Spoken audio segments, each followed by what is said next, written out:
Hi, Rebel. You want to get in my box? Is it warm and cozy? It is. It's very warm and cozy. Record that for you. Get in my box.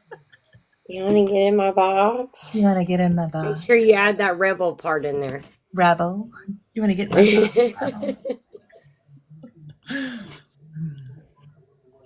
So, how's it going, Rebel?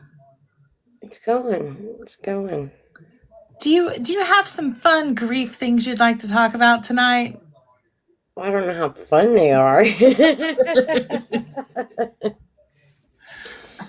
I was just going to tell a little bit about, kind of the backstory of my friend that I didn't realize until we left Colorado was me carrying on her legacy. Um, because when she was my best friend and I hadn't come out to my family as being gay yet. And I was still wearing the tight clothes, still wearing the makeup, still looking Can you as the guys imagine? expectations. Can you imagine? I was still, dressing for the expectations of what people expected out of me, Right. not what I was comfortable in, not, anything like that. Well, she was initially that one person to say, you need to do this. Like, you're not going to be able to keep wearing the mask all the time. At some point, you got to come out. And she offered to be my girlfriend at the family dinner. And she was like, I'll hold your hand through it all. I don't care. She was like, I will be right here every step of the way with you. Let's do this, So having that support before, I never saw that as like a stepping stone. You know what I mean? Like, it was like me just saying, you know what? I'm not living up to everybody's expectations at this point. I'm going to dress comfortably. I'm going to be, just that was my explanation. I'm just going to be comfortable, Yeah. you know? But then once we left Colorado, after hearing stories and doing the luminaries, with the lanterns and all of that, and then her death date rolling around and me filtering back through our pictures, I totally forgot she had the phoenix on her arm, tattooed on her arm. And so when I made the, memorial video for her, that's when I was like, oh shit. So it lessened the initial grief of her loss, but it also forged me forward to keep going on what I'm doing to heal myself. And by doing that, I carry her with me every step of the way. Yeah. Yeah. You were forging a legacy that you didn't even know you're really forging. Right. Yeah. Right. But that was that initial first step of me stepping into myself, was coming out to my family, because I was the people pleaser. I was the, like, I'll do whatever I need to do for you to love me and make everything okay, and, avoid conflict, avoid any interruptions, disruptions, whatever. And so that was the first step for me, was having her initiate that, that courage and that bravery to come out and just let my family know, hey, look, this is me. you know. But yeah, so that really hit me hard after Colorado, and seeing that picture and what the Phoenix means to me now compared to the 15 years ago. Yeah. Yeah. So What do you I think? always carry, well, I was going to say, I always carried her with me because, as you know, she's come through to you with messages. She's come through with mom, dad. You know what I mean? Like, I've gotten messages all over the place from her. So I know she's here, and I know, I carry that every day. But having that realization that I do carry that legacy by me stepping into my authentic self, no matter what I'm stepping into or trying to break, the pattern that I'm trying to break or anything else, it just means that much more. Yeah. Because even though I'm doing it for me, which is what she would want, that's what she always preached to me, and then for me just doing this for me, it carries on her legacy as well. Yeah.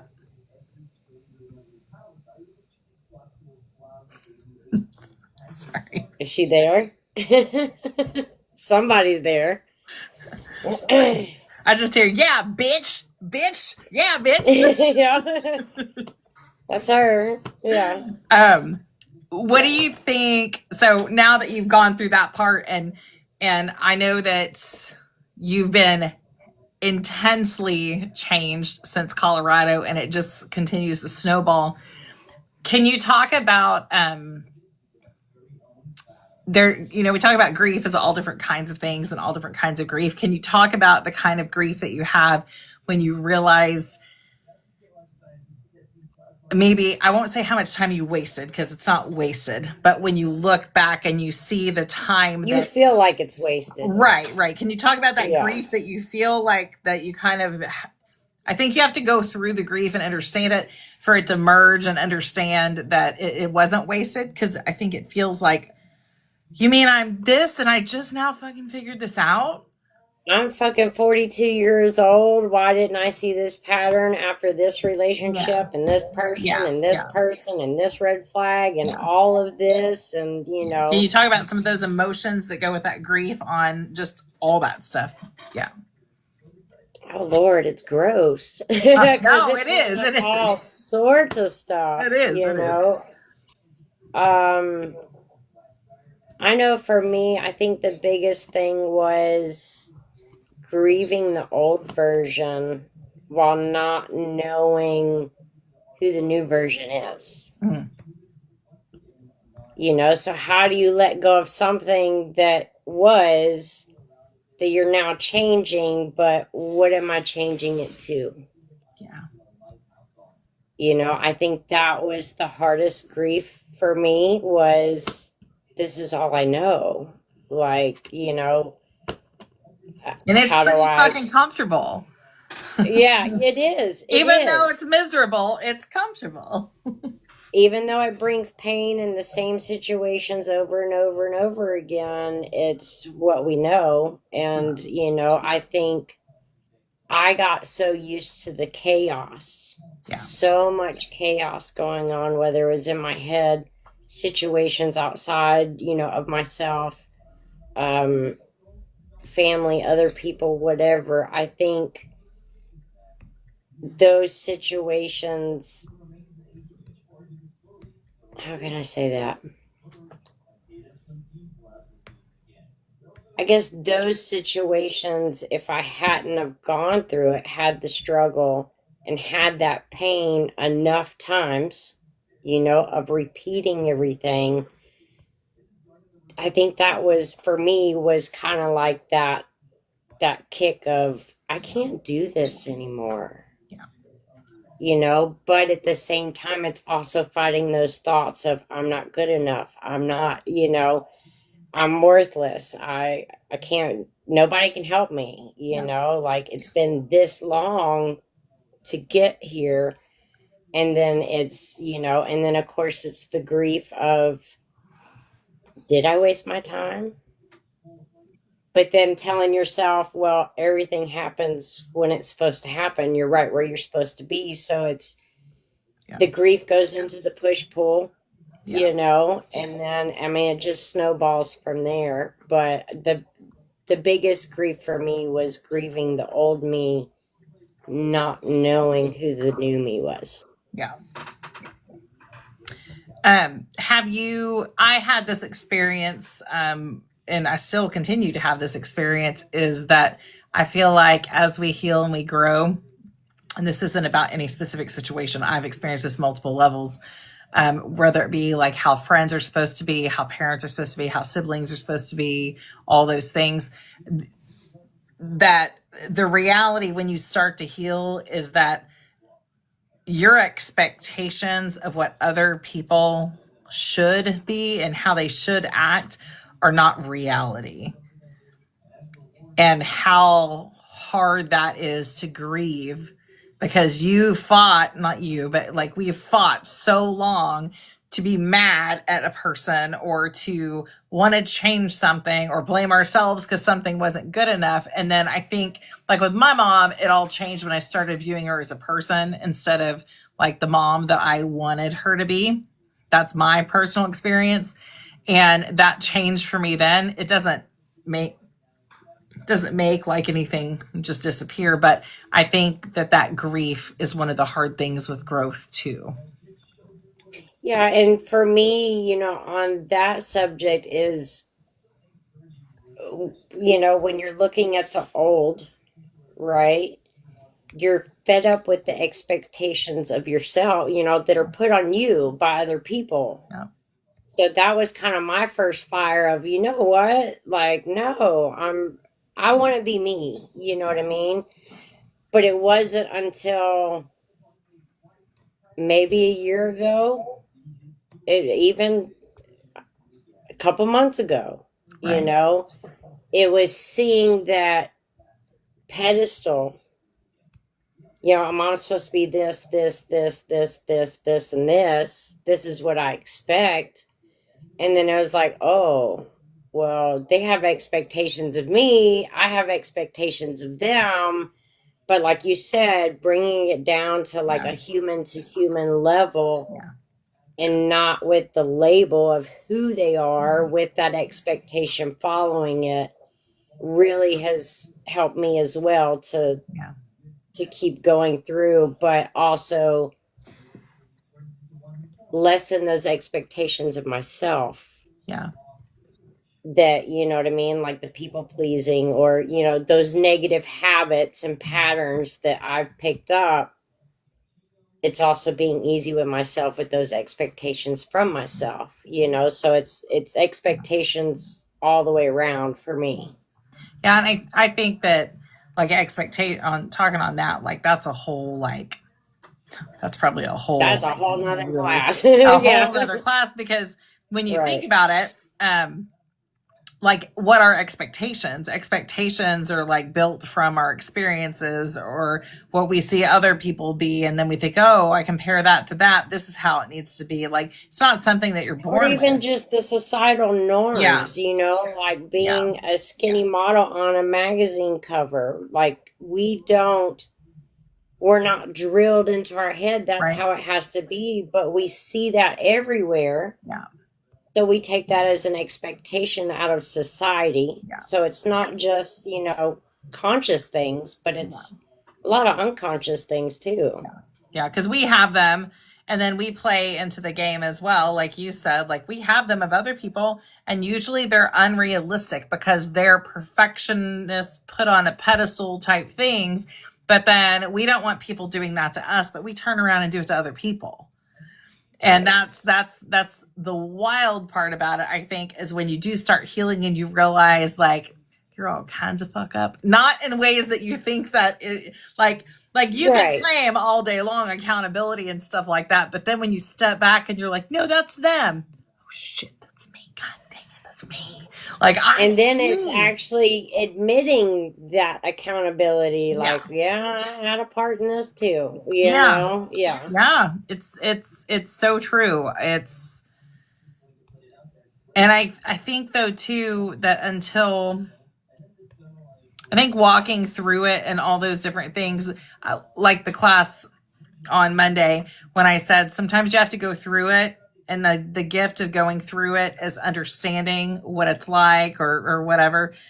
So once you go through that and you see that, it's easier to point out. Not that you become someone that's like pointing out like this is what you need to do, but I think it's so much easier to think about and to put pieces together once you process too. Once you started processing, because while it seems like we're saying it's easy, and in the end it should be easy, but it's very complicated because we do not like accountability.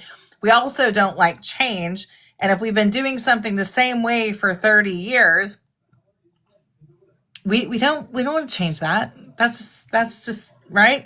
I used to Who I always am. Yeah. yeah, I Yeah. used to always say, it's just who I am. I don't like to do that. No, bitch, no. You're uncomfortable with being seen. That's why you don't want to do it. That's not Right. just who you Right. are. That is something that's ingrained from other people, other things, all that. So it's not. And I used to say that, oh, I don't do that. That's just who I am. There are some things that are just who you are, and that makes you who you are.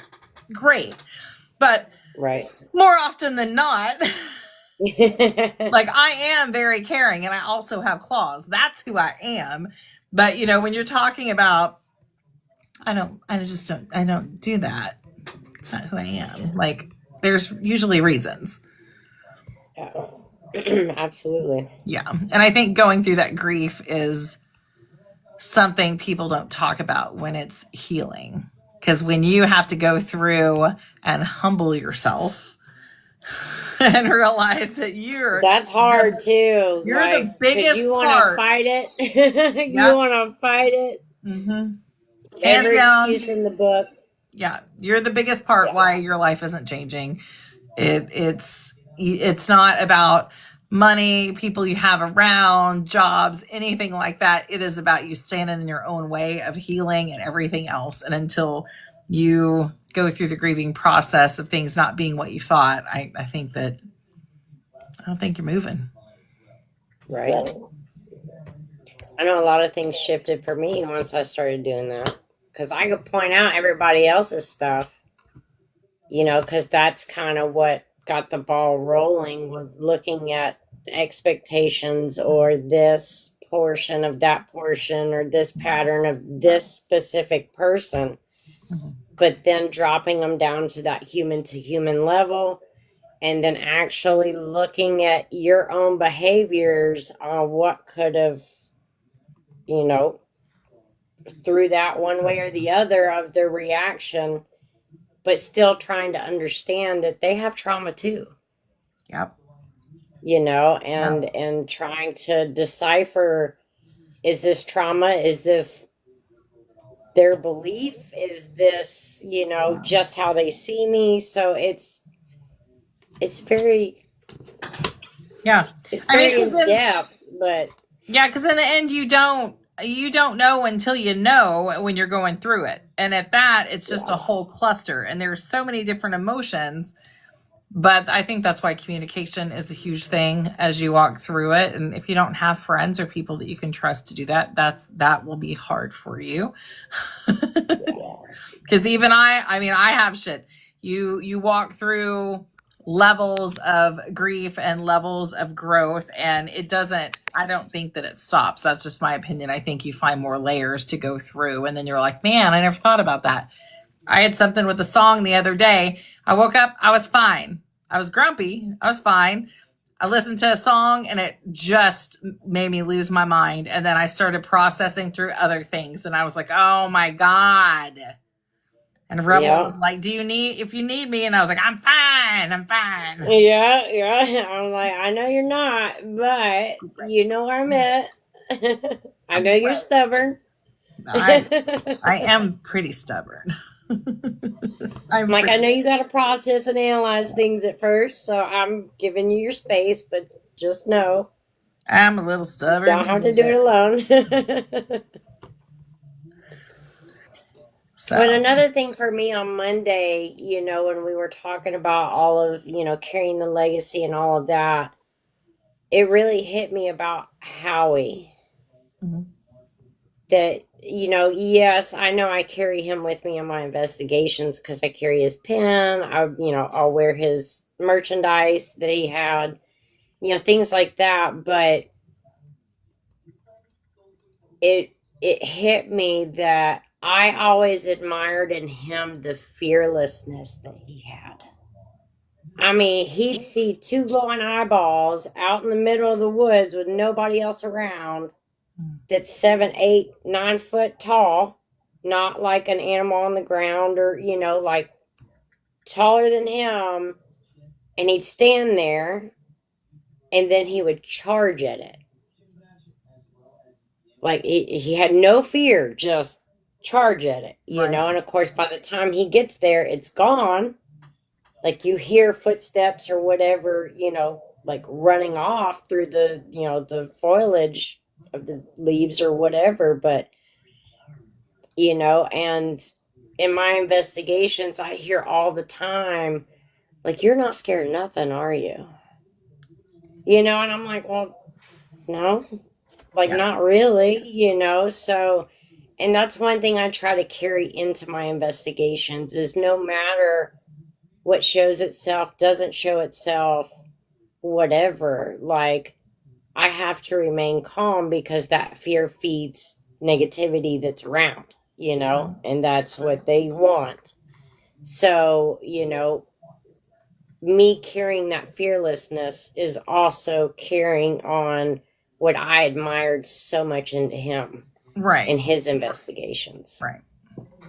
I that's like Hope made a video, like, who knows about hypnosis? Has anybody ever done it? Hey, this, that, like, do you have any questions? Let's talk about it. And I put in there and I was like, I've done it before. I think it's a great tool to have in the tool, on your tool belt. I've said, however, I've always wanted to be put under in an investigation to become a vessel for someone to talk. Mhm. Dangerous, I know, but I'm willing to do it, Right. and she was like, that's one thing I love about you is you have no fear, I mean, I know the precautions and the dangers of doing these things, playing with a Ouija board, like, I know those things, but at the same time, I don't have the fear because I know my universal laws. I know, you know what I mean? Like, I have all that knowledge to where, I mean, it's the law of authority, like, you are the authority because we have the meat suit. So what do I technically have to fear? You know Right. what I mean? Now, will I get scared, nervous, about shit my pants? Probably so. You know what I mean? Right. But I also know that I have to calm myself down. And watching him for all those years, it again inspired me to be that way in my investigations. Right. To go in fearless. And that really hit me on Monday because, like I said, yeah, I wear his shirts. I have his pin on my paranormal backpack, things like that. I even carry some of the Pine Barren pine needles that I have in my backpack from the Pine Barrens where he would investigate, Right. So like, I knew that I carried him with me, but then it on Monday, it really connected that fearlessness in him is what inspired me to be the fearless that I am today. And don't you think that because you did it not knowing that that's what you're doing, and I never really sat and thought, you know what, I'm going to do this so I can carry my brother and stuff forward. I think Right. it truly is the most natural, like, way to grieve. It's grief is painful no matter what. But when you have things and you want to move forward, you have to pick up, like, if you're going down a path and you have a backpack of bricks, like, you want to move forward, you got to pick it up no matter how heavy it is. And it Right. seems like it's a natural progression of grief and recovery in grief if people will try to look forward instead of sitting, if that makes sense. Because it That, or feels natural. looking what to be grateful for Yeah. rather than what you've lost. Yeah. What did they bring to you Yeah. in your relationship with them? Right. That's kind of where, because I know, like, when I would get stuck in the grief on the loss of it, Mhm. that's when I went down a dark road. Yeah. You know what I mean? Like, mentally, emotionally, spiritually, like, and then recently I've learned to try to, what did they bring to my life for me to love them so much? Yeah. and focus on that. And then recognizing those things is initially what brought me to realize that I carry their legacy Yeah. by the actions that I'm doing, that I never realized were connected all at the same time. And I'm not suggesting that, like, no matter what grief is, you just do this. Like, you have to grieve and go through the stages of grief. Like, there is no doubt in my mind. There's no way that I could lose someone that I cared about and just be like, well, here we go. Like, it's, you have to go through the shock, and you have to go through all those parts of it and go through that grieving process, whatever that looks like for you. No one can tell you what that is. And it's different for everybody. Yeah. And for every circumstance, whether it's a person, an animal, your prior self, whatever it is, like, anytime there's a shock to your nervous system, like, you have to go through the process. But when the dust settles, you have an option to move or sit. Mm-hmm. Does anybody have anything else they want to talk about? What do we have in here? Oh. Anybody have anything? Any questions, comments? Want to jump in, say anything? Come on, y'all. You're grieving your body. Well, I don't have an answer for that because I'm grieving mine every day. Right. I was going to say, well, welcome to the club. Like, yeah, I haven't figured out how to get a past lot of us in here are broken. Every day I wake up and I'm like, oh shit, I'm still here. No. Right. I thought I switched timelines. And I mean, honestly, that was a hard one for me, was grieving a body that didn't work. And then questioning, well, in my addiction, if I hadn't have done all this, would it be this way? Am I the cause? Is this, you know what I mean? And of course, it goes down that whole rabbit hole of what ifs, could have beens, would have beens, should have beens, like all that. So your body and your dog. Yeah. I mean, I get that. I do. That's never fun. And I think it's hard. I mean, it's hard. It might be harder to grieve things that are still here, that you're constantly faced with. I mean, if you're in a struggle and you're constantly faced with it in your face every day, no matter what it is, it's harder to move through. Absolutely. I agree 100% with that. Yeah. And that's whether it's person, that's whether it's your body, that's whatever it is. Whenever you're stuck in that same situation every single day, no matter what, it's hard to move through. But they don't have body transport. And it makes it harder to keep moving forward because you feel like you're still right where you don't want to be. Yeah. Even though you're making progress, you know what I mean? Feel anchored. It still brings it back to, I'm not going anywhere. Yeah, you feel anchored in. You wish they did. Yeah. Listen, I wish they did too. Same. For sure.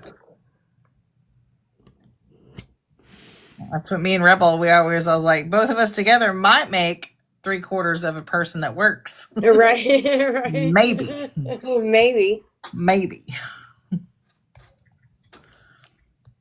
Maybe. We got flexibility on days, though. True. Your mom would have been proud then. Well, I mean, no, I doubt. I think that if you're thinking your mom would be proud if there was bodies that were different, I'm going to venture that your mom, there's nothing you could do that is a mom thing. That is not a you thing. And until you start realizing that. That's that outside expectation. Yeah. I mean, I get it. But my question is, you see that with your mom, but do you carry any part of that into your life with anybody else? Yeah. I mean, maybe it's not what you think. This is just me going to be like a little snippy, Like, ask Rebel. She's met my mom. My mom points out negative things about me. From the moment that she met Rebel, she pointed out things that I would consider insecurities of mine because it's always pointed out. Like, my mom, She even pointed out my stuff. Yeah, Like- yeah. So she, it's not, maybe your mom sees something in you that she wishes that she had. So she has to nitpick at things about you to make herself feel better. Right. You know, like, in the end, my mom always has said negative things about the way I look, the way that I'm shaped, the way I'm tall, that I have big feet. Why don't you just do this? Why do you do that? Blah, blah, blah, blah, blah, blah, blah. Like, she says those things. But at the end, she is so insecure. She is very insecure. And I spent a lot of my life being insecure because of the things that she says to me and has said to me. But it is her that is insecure. I read a post earlier that says if someone hates you, it's not because of you, it's because you have something that they want. Yeah. Yeah. So therefore they don't have it. So you fire up that jealousy, envy, whatever they're feeling. That's why they strike at you to say, bully, whatever, Yeah. But it's truly they see something within you that they wish they had. Yeah. Maybe your mom wishes that she had a little bit more freedom in her religious beliefs that you have the ability to have. She can't change them. Maybe she wishes that she had something different that you have no idea, because she doesn't even know why she's lashing out. Maybe it is you, but maybe it's not you because of what you think. Right. Maybe it's you because... And it could be unconsciously done. Yeah. Maybe it's you because you got out. Maybe it's you because you can speak your truth. Maybe it's you because you can find different ways to love people than to have to board them in a box. Right. You think she's going to ever say that to you? No. Mm-mm. But as long as you go reaching for someone like that to be proud of you, you're reaching for something that's not going to happen. Because it's not something you can do to make her change. It's not about anything that you're doing. Right. And that's a hard one too. Oh. To process, and because we want to point the finger. At least in my experience, I always wanted to point the finger first, and then look at them as, we talked about human, and then my part in it. Yeah. Yeah. Yeah. And if she nitpicks on you, why does it? I heard someone talk about this before. That if someone came up to you and said, "Why is your hair green?" and your hair wasn't green, would you pay any mind? Would you give a crap? Like, would you sit there and argue with them and say, "My hair is not green, it's red"? No, I'd be like, fuck I'd probably get my phone out and turn on the camera just to make sure. You're like, wait, is my hair green? Right. Like, no, my hair's not green. Right. So why do you argue when they say stuff that you know isn't true? Or even your truth. Yeah, your truth. Is that why you're wanting to be the center of attention all the time? Well, you're wanting, I don't know about the center of attention. I mean, we've talked about this before. Like, you will do bits and pieces of things, right? To like put breadcrumbs out to see if it's okay to be a certain way with people. Right? Because you constantly, and this isn't a bad thing, you're constantly wanting people to love you, and you need that reassurance. And that's okay that you need the reassurance. If people truly care about you, if you say, I need reassurance right now, they're going to do it. Right? But it's when you are so uncomfortable with yourself that you're scared someone's going to leave that you will tilt and turn and say and do whatever to keep them around, when that's not what people want. Not the people that you want around you want. Right. right? They don't want you to be anything different, right? We I don't. Rebel right. Like doesn't I want. would prefer you to show up as you, messy, Right. crazy, whatever it is that you need to be in that Yeah. moment, and be that authentic person than trying to see how everybody, like, the relationships work, and then, like you said, putting out those breadcrumbs. And Yeah. for me, that's gonna, I'll turn around and walk off. Yeah. Like, you Yeah. won't hear from me, like, that's a big turn off for me, because it's you still wearing the mask. You I understand it's a process of finding who we are. Yeah. You know what I mean? But it's the testing Yeah. the things, like, well, let me send this and see kind of what response, to see if I can continue to Yeah. be, joke, whatever it is, that way. And it's like, no, I want real. I want raw. I don't care what it looks like.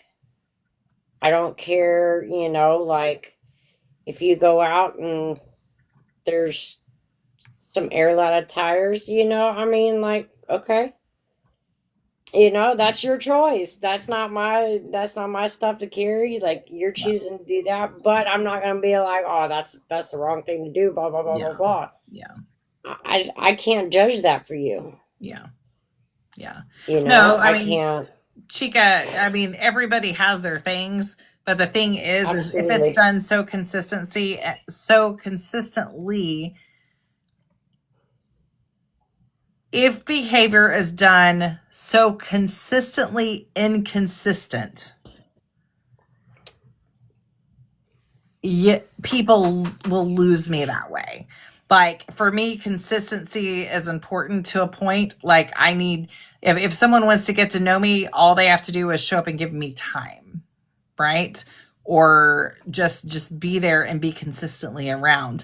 So anybody who's like, oh, well, I'm just going to be friends with you, or I have tons and tons of different friends, like, the way that we stay close is by connection, right? And it's by consistently showing up in however you show up. Because just like with you, when someone shows up inconsistently and they act different towards you, it makes you question, like, what's going Those on. triggers go off. There's triggers, and everybody has triggers, and they're not everybody's responsibility. They're all our own, but because we care about each other, we want to try and help each other heal from those things. Right. And so when I see inconsistency, then I just kind of withdrawal. But I see inconsistency all the time, and I just stay to myself. That's why I stay to myself a lot. Right. I mean, feel but how long did it take us right?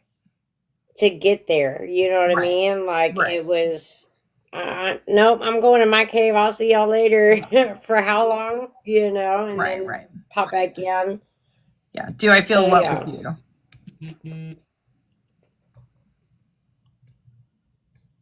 Oh, look, I just got the notification that you're live. I'm live. I just think, and it's not, I mean, it's not just with you, Chica, it's with everybody. Inconsistency. Oh, yeah, of course. Yes. It's like she just said, it's everybody. Like, I'm not consistent all the time. Yeah. I don't have the intentions of being Right. inconsistent, but I think everybody has what's their normal, right? I guess Right. that's what it is. If I'm just right. freely talk, like, everybody has whatever their normal is, and, like, I know you're normal. I know, like, okay, now she's going to go in the cave. Like, we know, oh, her claws are out. This is what's about to happen. Like, I think that I'm not either a hide but reappear. Yeah. And I'm not saying anything bad about. Oh no, I did it for Yeah. years. In this group. I don't have it all figured out. So it's not, I don't have it all figured out, but I do know that connection stabilizes with consistency of connection. And the way that you connect is finding what you have in common with a person and feeding that. Mm-hmm. And it can't be like it's kind of like, I mean, if you're dating someone, like you're going, it's not always how it happens in a healthy relationship. You're going to show up, Right. consistent, and you're going to be you. You want people to know you for you and love you for you, not fake masks that you put on. And I'm not saying this to you, Chica. I'm saying this in general. Everybody. Yeah. If someone falls in love with you and you are so used to wearing a mask, how are you confident that they love you for you? And how exhausting is it going to be to continue that mask when on the inside you're screaming because this is not who you are? Yeah. But yet you've entered a marriage, or you've entered a relationship, or a business partner, or whatever it is. Like, if you continue to wear the mask walking into that connection, Yeah. you're either going to have to completely keep the mask on, And you're like, yes, for I that won. consistency. Yes, I won. They love me. They like me. But now I have to remember and read every little detail just to make sure that they love me and that they like me. If not, my entire mental health depends on me morphing into something that I'm not, just to prove that I'm lovable. And if I don't, they're going to see it, and then they're going to be like, well, what's wrong with you? And then how do And then I they won't love me. explain what you knew for all this time is not truly what I feel or who I am? Right. It's a lot. It is. When you start digging into it, it's like you can't go back. I mean, you can, but it's really hard. And Chica, that's not directed towards you. That's just directed in general. It's truly, it's with anybody. It's like, if I show up and I am worried people like me, then I act a certain way. This is me. This is everybody. This is humanity. And we act a certain way. And then all of a sudden we struggle with not being seen. They don't see me. They don't love me. Because, bitch, you don't show them who you are. You don't even give people a chance, because they'll have no idea who you are, because you do not show them who you are. You show them who you think they want you to be. Right. Yeah. And that's hard. That's a lot of work, a lot of stress on your part, on our parts as humans, to consistently try and convince other people to love us for a mask that's not who we really are. It's a lot of extra work. And eventually, when the pain gets great enough, you'll stop carrying around that mentality, and you're like, I can't do this anymore. Yeah. It's when the need to grow and change outweighs the heaviness of the need to be loved for things that you're not. And that comes with grief in itself.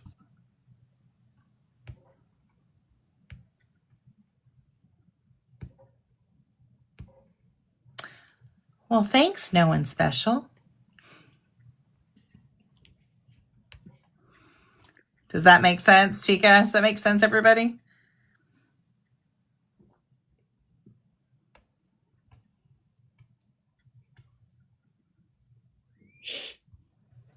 And that's just really generalized, but it is true. Like, you'll find yourself acting certain ways to gain the approval, and it's really not even the people's approval that you want. You're just seeking you're seeking the approval of the love that you feel that you deserve.